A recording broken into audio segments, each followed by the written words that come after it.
El otro día alguien me mandó este mensaje. El cine de luchadores mexicanos era básicamente el género de superhéroes que actualmente Hollywood tanto explota. Y ahora os pregunto, ¿os imagináis una peli X de Batman? Pero no con un actor random de por ahí, sino con Christian Bale o con George Clooney o con Michael Keaton. Sería todo un escándalo, ¿verdad? Seguramente las redes arderían con gente indignada por mancillar la imagen de su héroe. Estás enfermo, Bruce Wayne. Pues, ¿qué pensáis si os digo que Santo, el luchador y mito vivo, en su momento claro, no tiene una, sino dos películas X, o cuanto menos catalogadas más 18. ¡Excitante! A una se la conoce como el vampiro y el seso, y a la otra como los leprosos y el sexo. Pero ¿qué clase de fetiche oscuro es ese? ¿Quién quiere ver a Peña perdiendo partes en las cavidades de otros? El Santo no fue solamente el luchador más famoso y emblemático de la historia de la lucha libre mexicana, fue también una marca, o mejor dicho, un símbolo de rectitud que proyectaba una serie de valores, todos positivos. Él era valiente, fuerte, inteligente, generoso, justo. Era, como mencioné en el vídeo de la lucha libre y su conexión con la tragedia griega, un superhéroe del mundo real, lleno de virtudes y con muy pocos vicios. Se podría decir que en su momento fue una figura a imitar tanto para niños como para adultos. Entonces, ¿cómo es que se aventuró a realizar un tipo de cine que podría comprometer su carrera? Detrás de la historia de las películas X del Santo se esconde otra de explotación laboral e ingenuidad. Porque el Santo puede derrotar a las momias de Guanajuato, pero no puede hacer frente a los productores cinematográficos. Os cuento el chisme. El Santo inicia su carrera cinematográfica en 1958 con la película Santo contra Cerebro del Mal, junto al productor Alberto López, que le hace firmar un contrato de exclusividad, en el que el héroe cobraría 15.000 pesos por película. Como sus estrenos fueron un éxito, se lo dobló a 30.000 por film.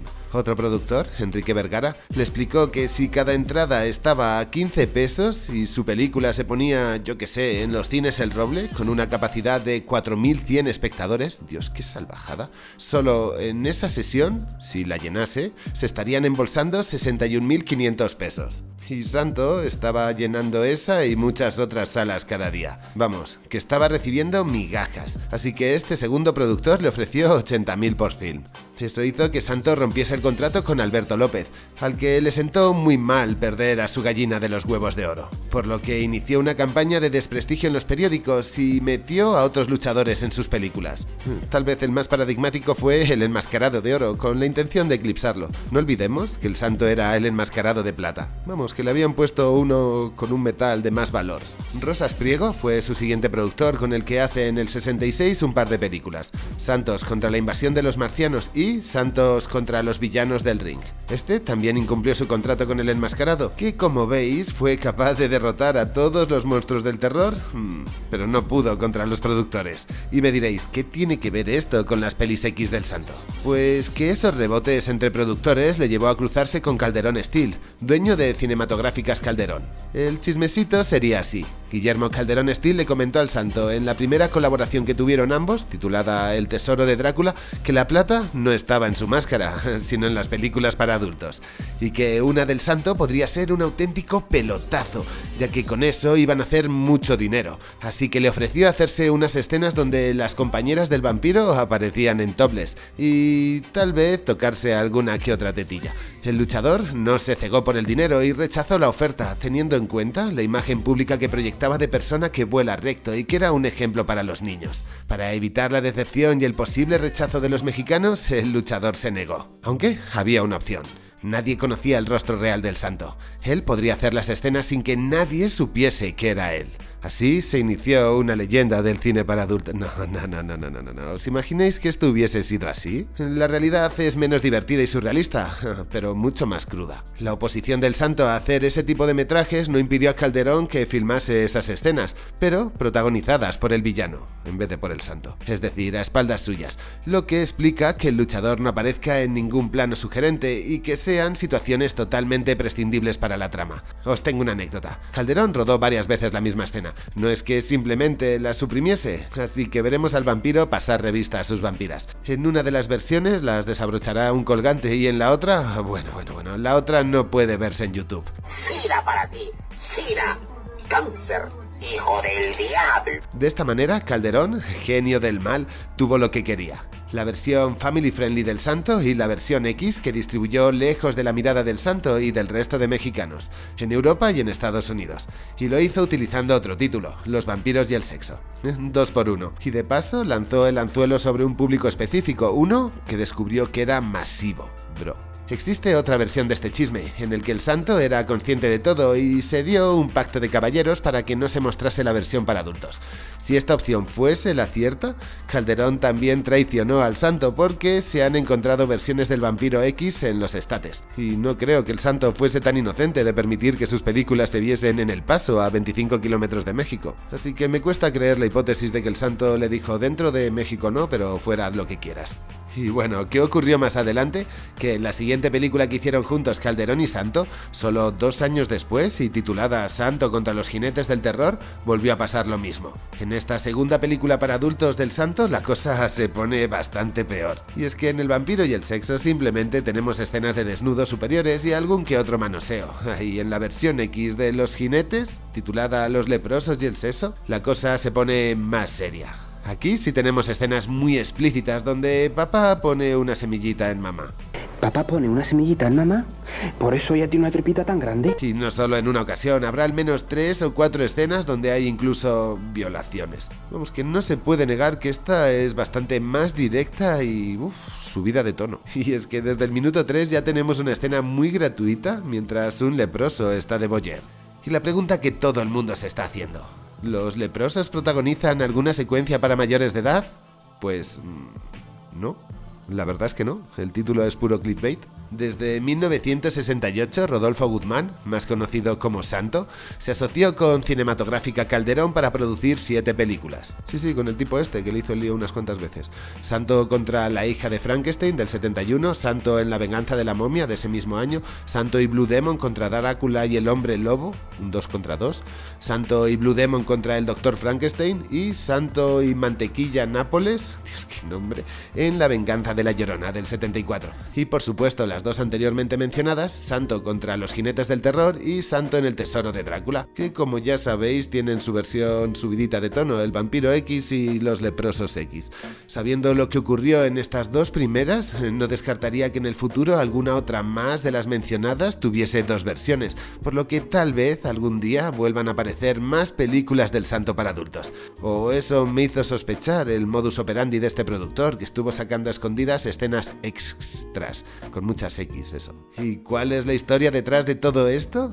¿Cómo se encontraron los carretes? ¿Quién dio con ellos? ¿Por qué los hicieron públicos? Bueno, esta última es fácil, por dinero. Resulta que la encontró la nieta de Calderón Steel en una bóveda de Cinematográfica Calderón, la casa productora, ¿quién lo iba a decir? Y le sirvió para promocionar su documental Perdida, que habla de la importancia de su familia en la historia del cine mexicano. Vamos, que también se hizo un 2 por 1, como lo hizo su abuelo.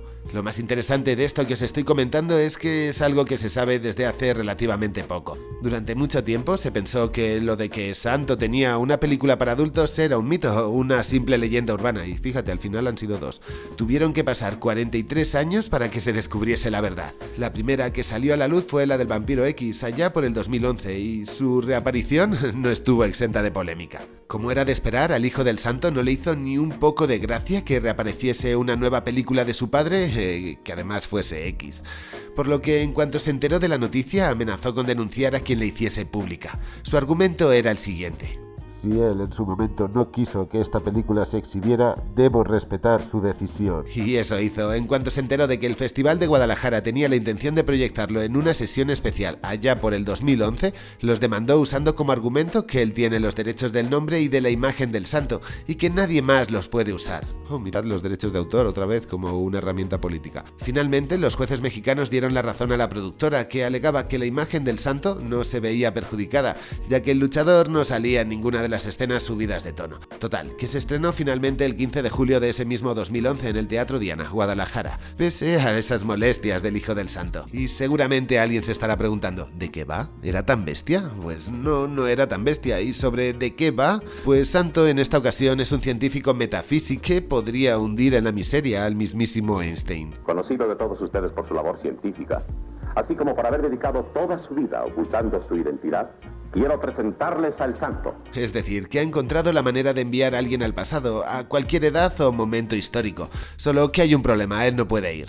Una persona joven, de preferencia mujer, ya que ésta tiene 4 veces mayor resistencia que el hombre, y sería más sencillo irradiar sus células a través del tiempo. Por lo que decide enviar a una mujer al castillo de Drácula. Brillante. Tienes toda la historia de la humanidad para decidir y decides llevar a una piba al castillo de Drácula.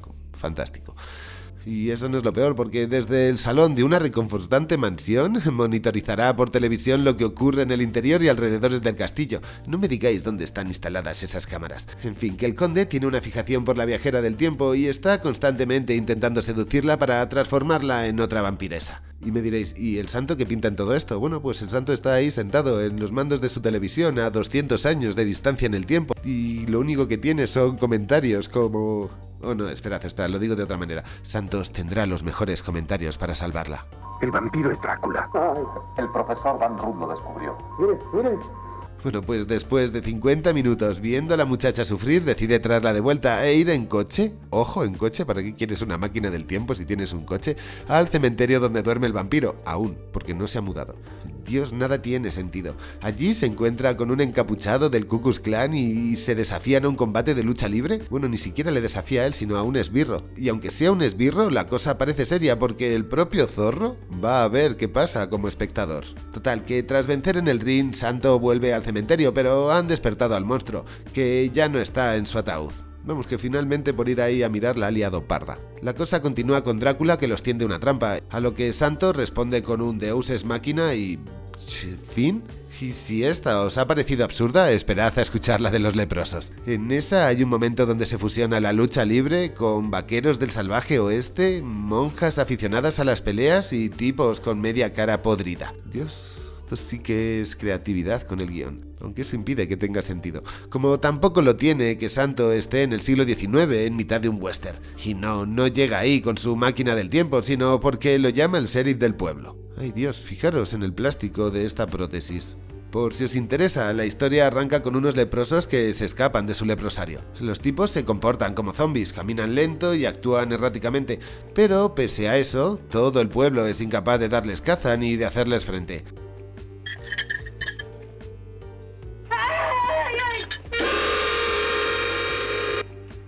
¡Los leprosos! ¡Huye! Así que el sheriff contacta al santo para que detenga a los leprosos y los devuelva al lugar del que nunca debieron de salir. Los leprosos X son una especie de preámbulo de lo que sería el cine de ficheras. La primera película de este género autóctono de México fue Bellas de Noche, metraje que revolucionó las salas de cine, volviéndose un éxito de taquilla. Y os podéis imaginar lo que pasó después, ¿no? Pues que más productores lo vieron y siguieron el camino. En IMDb al menos hay 117 entradas referidas al cine de ficheras, pero probablemente existan entre 300 y 500 títulos, en los solo 15 años que este género estuvo en las salas. Para quien no esté muy puesto en el concepto, ¿qué son las ficheras? Bueno, pues en los años 60 en los cabarets de mala muerte había mujeres que bailaban y acompañaban a los hombres. Su trabajo consistía en entretenerlos y en que consumieran. Para incentivarlas, los negocios les entregaban una ficha por cada vez que su compañía se pedía algo. Al final de la noche las mujeres cambiaban sus fichas por dinero. Ya que su objetivo era conseguir esas fichas, pues su nombre, ficheras. Y aquí viene el dato cinematográfico que probablemente sea sorpresa para nadie. ¿Quién hizo la primera película de ficheras de la historia? Cinematográfica Calderón. Sí, el mismo tipo que estuvo liando al santo para que se hiciese una peli X y que finalmente acabó haciendo lo que le salió de las narices porque podía y quería. Pues este tipo debió de ver lo bien que funcionaban en el extranjero las películas del Santo X, y pensó en dejarse de mojigateces y presentar al público mexicano la misma fórmula, pero sin maquillaje. Es gracias a las pruebas que hizo con las películas X del Santo que surgió la ya mencionada Bellas de Noche. Por cierto, si os quedasteis con más ganas de cine de luchadores fusionado con ficheras, tenéis a Blue Demon y las seductoras del año 1969, que era el único ejemplo de peli erótica del subgénero de los enmascarados hasta que se encontraron las películas prohibidas y censuradas del santo. Vamos, que le venció a Blue Demon después de muerto. Existen, aparte de esa, dos antecedentes a esa fusión ficheras-luchadores. En 1967 se estrena Operación 67, que se realizó con dos cortes, uno familiar y otro para adultos, con una escena Aquí solamente hay una escena que se cambia, donde Midori Nagashiro bailaba sin ropa. Y claro, la otra versión, que es esta que estáis viendo, pues es con ropa. La otra fue 2 años antes, en El Barón Brácola. Mamita, qué manera de fusilarse los derechos de autor. Bueno, pues en esta ya hubo una escena con desnudos que, por supuesto, jamás se estrenó en México y que a día de hoy está perdida. Así que no os puedo decir cómo era. Vamos, que lo que decía al principio, Santo se enfrentó a un montón de superhéroes, a otros luchadores, a monstruos históricos, de la literatura, y siempre a todos los venció. Pero cuando le tocó enfrentarse a unos productores cinematográficos le tomaron por el pito del sereno. Espero que no me pase lo mismo. Y aquí os lanzo el gran dilema detrás de esta historia. ¿Creéis que el Santo hizo bien rechazando la propuesta o que un auténtico superhéroe hubiese realizado un pornazo para romper los esquemas y hacer frente a la mentalidad conservadora y puritana de la época? Esta no os la veíais venir. Soy el enmascarado pelotero, estás en La Filmo y nos vemos seducidos.